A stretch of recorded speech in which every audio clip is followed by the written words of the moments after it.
Hello and welcome to lesson 3. This lesson is all about preparing to join boarding school. What are we going to cover in this lesson?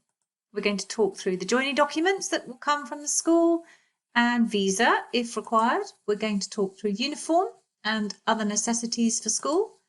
We're going to talk about developing independence skills ahead of joining school.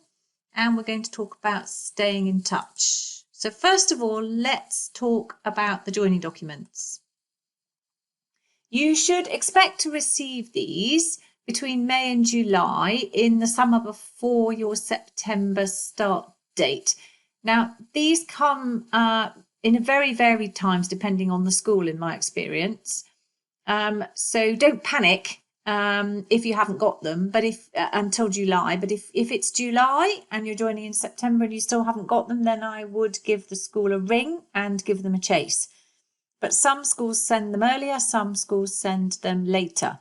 It's important to hang on and wait until they're ready with their joining documents, because you will need to complete the ones that are relevant for the September that is coming, not outdated ones that might be for any previous years.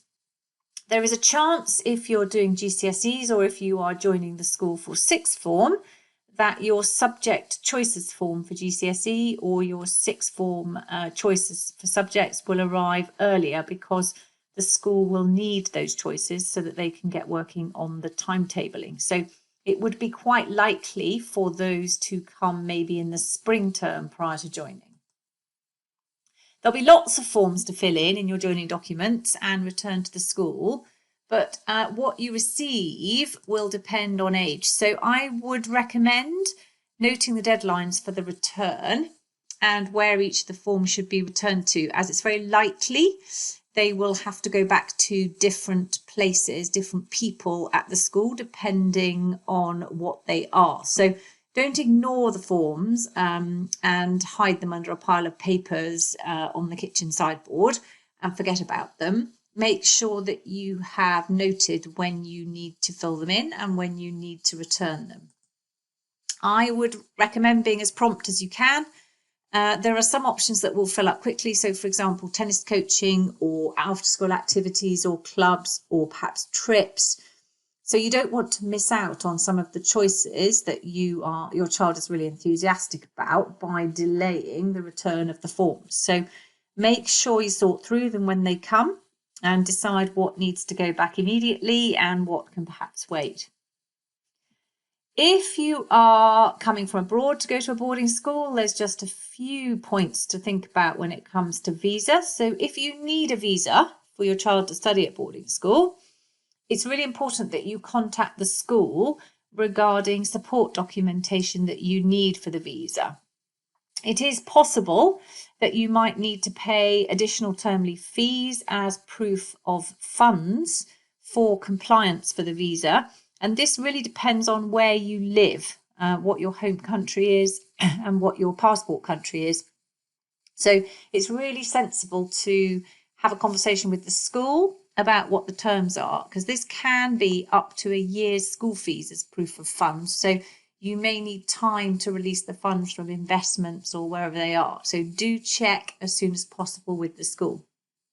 If you're not sure of the application process for visas, then you can check the relevant page on the UK visa government website. And I've put a link there for you. So that's gov.uk. Visas, immigration, student visas. The other option, and if you don't know what you're doing with a visa, I really would recommend this, is to engage the services of a specialist visa advisor to help you. It can be very annoying if you don't submit all of the right information documentation with your visa application and that your visa is rejected, because it's costly, but also it can cause delays to your child being able to join their boarding school. So if you're not fully aware of how the system works, then I would definitely engage the services of a visa advisor to help you. A little word about medical forms, which will come with your joining documentation. The school will ask you to give them very comprehensive medical information outlining what vaccines your child has had, illnesses, any medications they may be on. It's really important that you share all of the medical information with the school, because if there are medical issues or medications that you don't tell them about, then they won't be able to offer the best support to your child. If there's anything confidential that you want to discuss, you can always call the school medical centre if you're worried. Your child will be registered with the school GP for medical treatment, but you might also want to consider private healthcare insurance. So if your child is unwell in an emergency, then the NHS will provide very good cover for them in terms of bringing them back to health. But if there are non-urgent things, for example, they might be very good at sport and strain a knee and need some physiotherapy, which is non-urgent. And so a private healthcare insurance policy might be useful for that, but it's up to you to decide what you think. All medicines will need to be handed to house staff or medical staff on arrival at the school. So if your child is on medication, it's important to make sure they have enough supplies to last until they next return home. The school GP will want to look at the medication that the child is taking, and it will need to be medications that are registered for use within the UK. So if you're coming from abroad, again, really important to discuss with the school medical centre if there's anything that you are concerned about. Any information that you can share from a doctor regarding illness will help to provide the right care for your child. So if you've got any doctor's letters that you feel the medical centre should see, then this would be the time to share those. We've mentioned medical insurance, but let's just have a quick word about other insurances. Schools have varied policies that will come from the bursary along with your school bill. Things like school fees insurance, which would give you some cover. Say, for example, your child was unwell for quite some time and missed quite a lot of school, then this might give you some cover for return of some of the fees that you've paid for that period. They might offer dental insurance for dental treatment while your child is in the UK, and also, as I've said, medical insurance. Some of these are optional, but for some schools, some of these policies are compulsory. So when you get your documents and your first school bill, you can have a look at what insurances are on it. And if there are any on there that you are not sure that you want, then I would contact the bursary and ask, are they compulsory or are they optional? In which case, if you don't want them, you can ask the school to remove them. So let's move on to subject choices forms and start with GCSE. So it's really important to read the subject booklet, which you will find on the school website. Or if you can't find it on the website, then call admissions and ask them to email it to you, because you do want the up-to-date version that outlines the curriculum of each subject. So your child is making an educated decision on what they will be studying in each of the subjects. This means you can make effective subject choices. So in addition to compulsory subjects, so that would be English language, English literature, maths, sciences, which could be dual award science, 2 subjects, or triple award science across 3 subjects. Keep your subject choices broad, because this will really help when it comes to having a wide variety of choices to study in sixth form, but also when it comes to university applications, showing breadth within your GCSEs will help make a strong application. So make sure you consider humanities, creative subjects, languages. Look at all subjects across the board. Some schools make it compulsory to study a second language. However, if your child will need support for English, that would be their second language. So they may be excused studying a second language GCSE. Do consider new subjects which your child has never studied before, An example of that might be business. So let's look at subject choices for the sixth form. So that could be BTECs, the more vocational qualification. It could be A-levels. It could be IB. Again, the same as GCSE. Read through the subject booklet. So it's really important that you understand the course content that you're going to be studying in the sixth form. Sixth form is really tricky and very hard work. And so it's really important that your child is interested in the subject and the subject content that they are planning to study in the sixth form to make the hard work that they're going to need to put in worthwhile. You will have made draft choices when you made your application, and some schools will insist that you stick to these. Some schools may give you some flexibility at this point if you would like to change subjects. But it'll be a timetable issue because schools will timetable children to do certain combinations of subjects. So if you do want to make a change to your subject choices, tell the school as soon as possible, because then you have the maximum chance of being able to switch. But do remember, not all schools will allow a change of mind at this stage.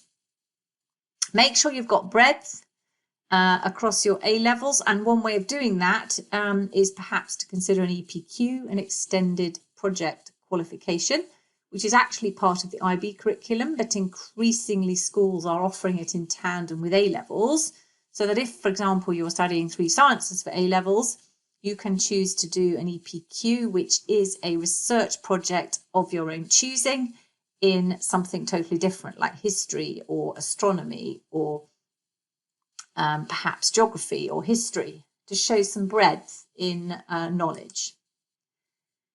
Make sure your final choices have been confirmed with the school so that there's no confusion later. For IB, you need to have confirmed which subjects you're studying at higher and which subjects at standard level. There will be documentation in your pack about extra lessons, clubs and activities. So there might be choices to make about after-school clubs or activities. There might be a form about musical instrument lessons or singing lessons. There could be the opportunity to sign up for tennis coaching, ballet lessons, fencing, other lessons outside the normal school curriculum. Be prompt, because places do fill up. And if your child is really passionate about doing one of these activities and then the group is full, you're going to find it a bit frustrating. So I would be prompt in returning your lessons and clubs and activities forms. And if your child is a bit reluctant to take up something new, do remind them that boarding school is all about opportunity. So they should really be encouraged to get involved in hobbies and try new ones, because they don't really know what they like until they try it. And this is one of the reasons why you've chosen a UK boarding school, so that they can maximise their opportunities. This is also a really good way to get to know other students when they're a new pupil in the school.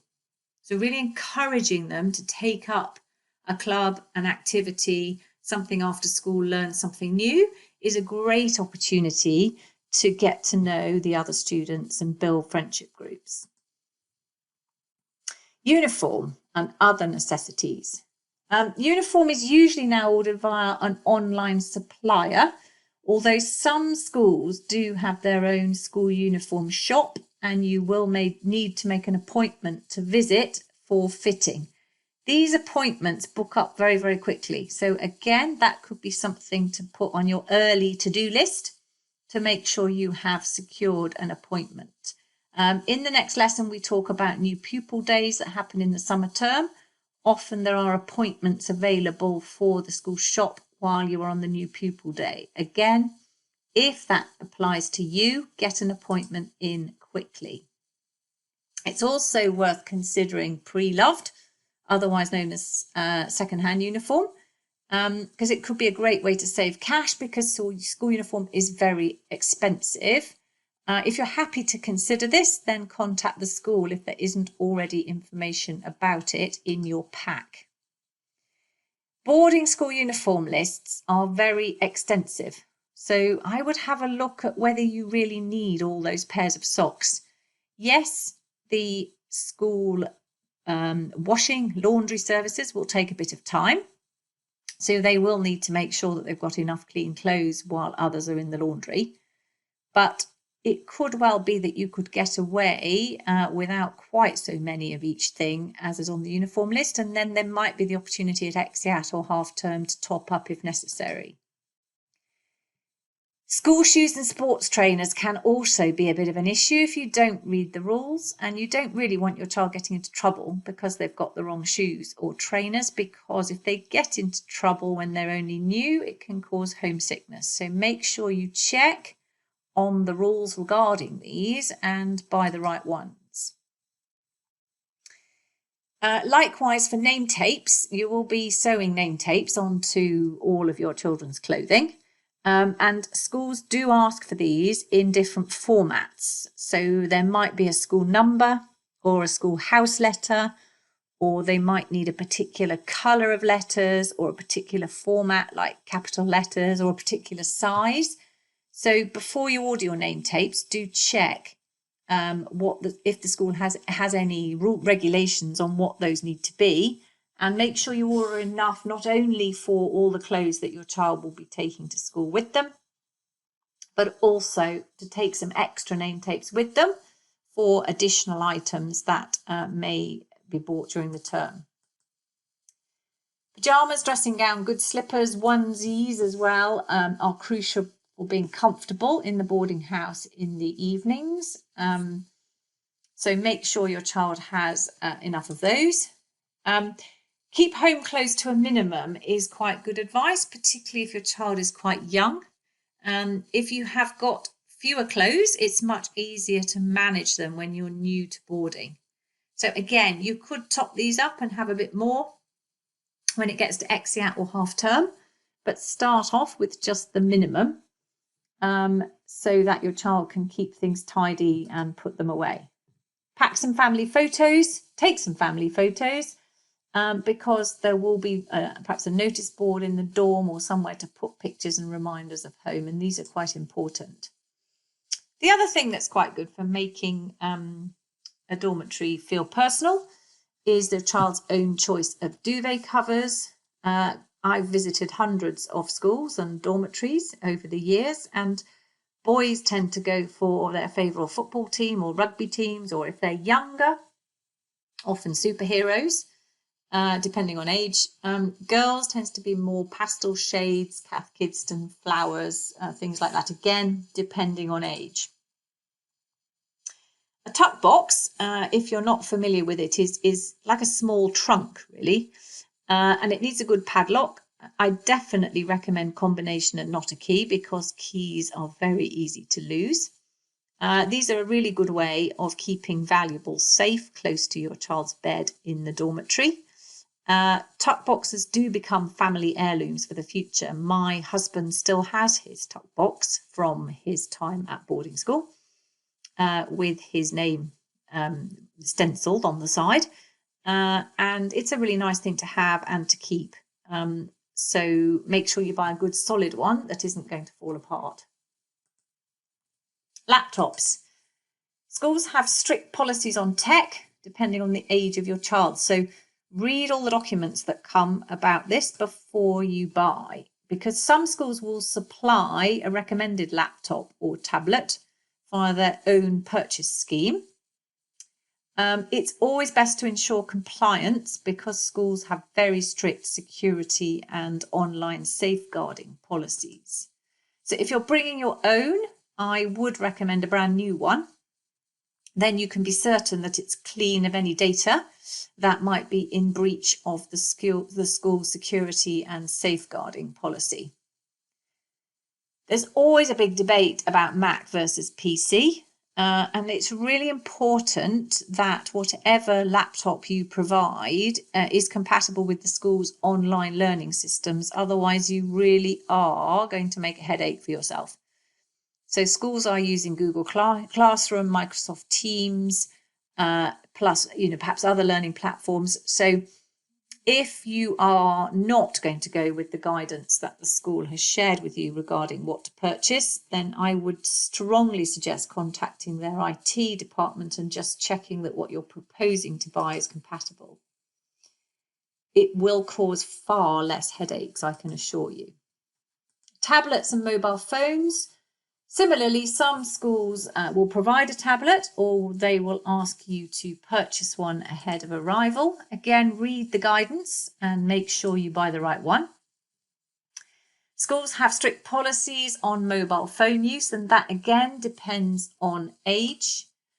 So you need to ensure you comply if you plan to return your child to school with a phone, particularly smartphones that have access to data and hence are able to access the internet, not while going through the school's security and safeguarding. So really do check what the school policy is before you purchase a phone for your child to bring back to school.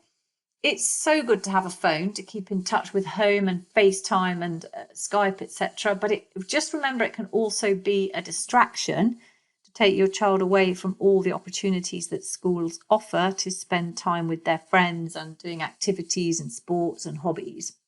So really do sit down with your child ahead of going to school and agree the rules on the use of their phone before your child arrives at the school. In my experience, phones on contracts can run up very large bills, so top-up phones will give you more control over the budget. Now a word about pocket money and tuck.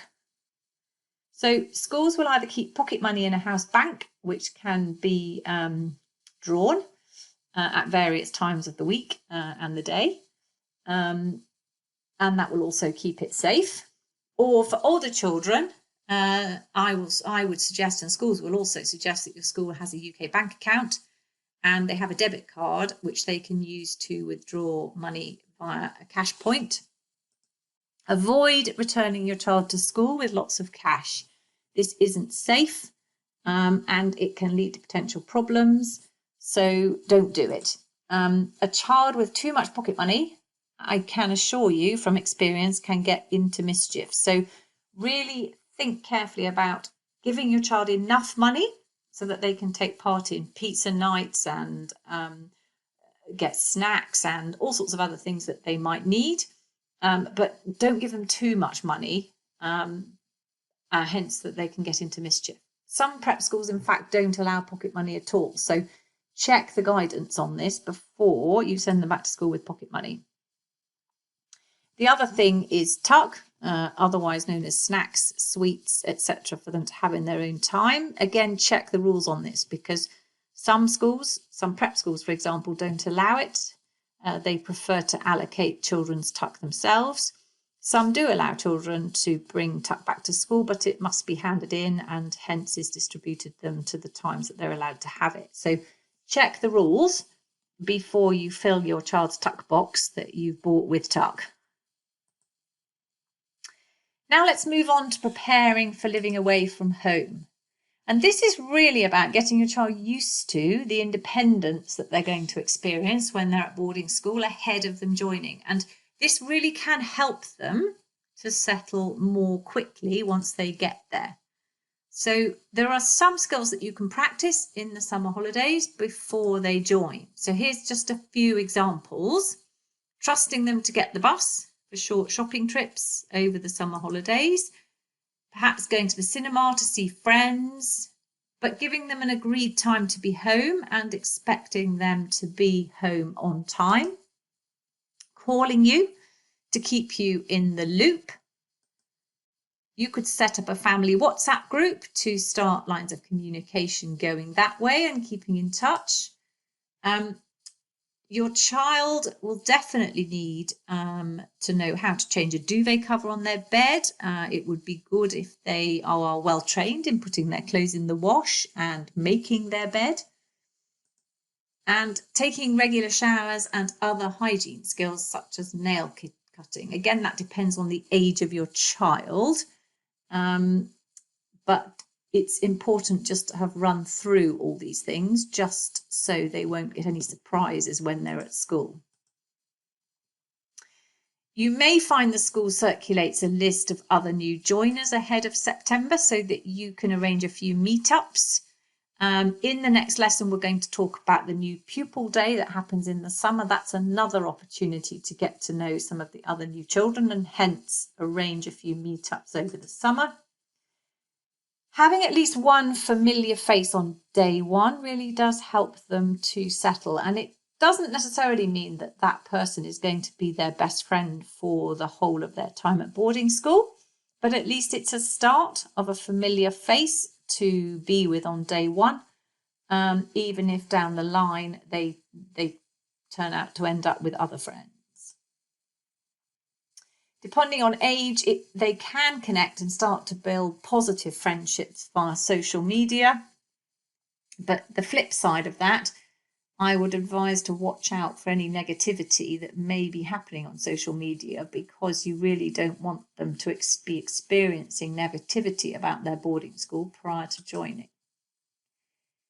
If your child has always had their own room, then sleepovers might be a really good way to get used to living close to others. They're going to be probably living in a dormitory with other children when they first go away to school, and so they do need to be used to sharing personal space. In fact, sharing altogether is a very good skill to make sure they've practiced before they go to boarding school, and being aware of others. The other thing to think about is food choices, because when they go to boarding school, you may find that food choices suddenly become wider, and there may be access to toast in the boarding house, snacks, tuck, pizza takeaways.